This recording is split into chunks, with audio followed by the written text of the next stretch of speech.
Hi there, I'm Terry and this is 5 Minute Velo. First of all, I ought to apologise. I haven't been posting as many videos or as often as I'd like recently. Also, I might have cut a few corners on some of the filming and production. My excuse for this, my reason for this, is that I've been working on an engineering project.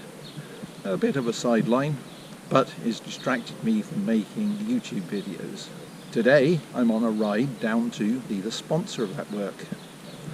I have to ride from my home in Cambridgeshire down to London. Unfortunately, it's in South London. In particular, this has delayed the building of my new bike, and hence some of the videos associated with it. This is a very short story about my ride to that meeting. Morning.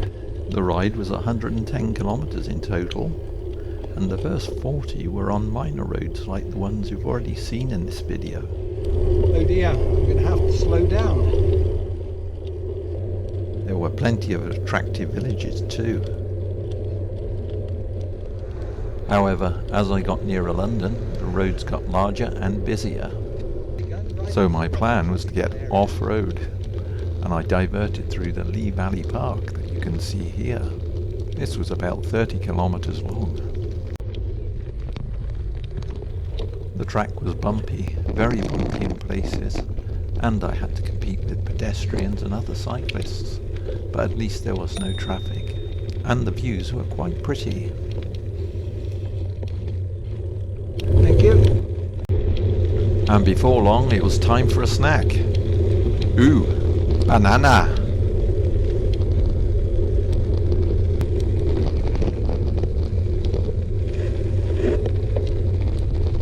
I think I'm getting near to the end of the Lee Valley Park now, as there seems to be a bit of suburban development.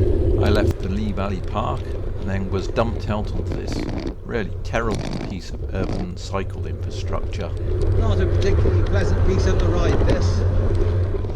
Eventually I made it through to some urban areas, and from there I headed down towards the bank of the River Thames and then on to the Canary Wharf, where my next challenge was to get to the south side of the River Thames.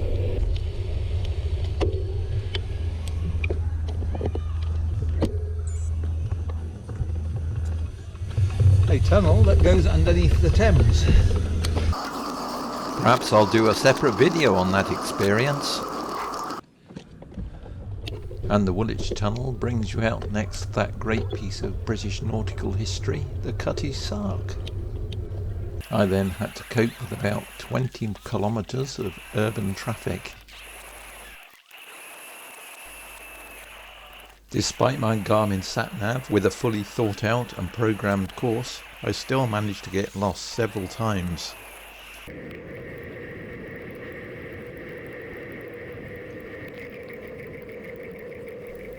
By now I was getting close to my destination, but the route still wanted to challenge me with one final hill. Not a huge hill, but after 100 kilometres it seemed bigger than it was.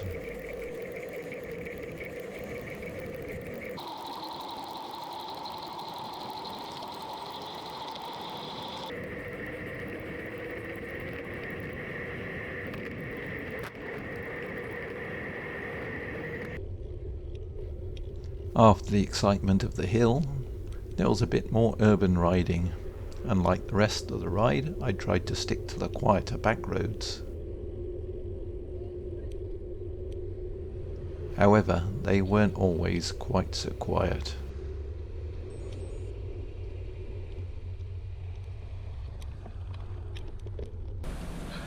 Well, I made it to London. Got to go and meet the project team now, and afterwards I'll head back. Don't know how long I'm going to be in there and whether I'll need to take a train all or part of the way back, but we shall see. I'm not sure I'll bother recording the return journey, as much of it may be the same as the way out.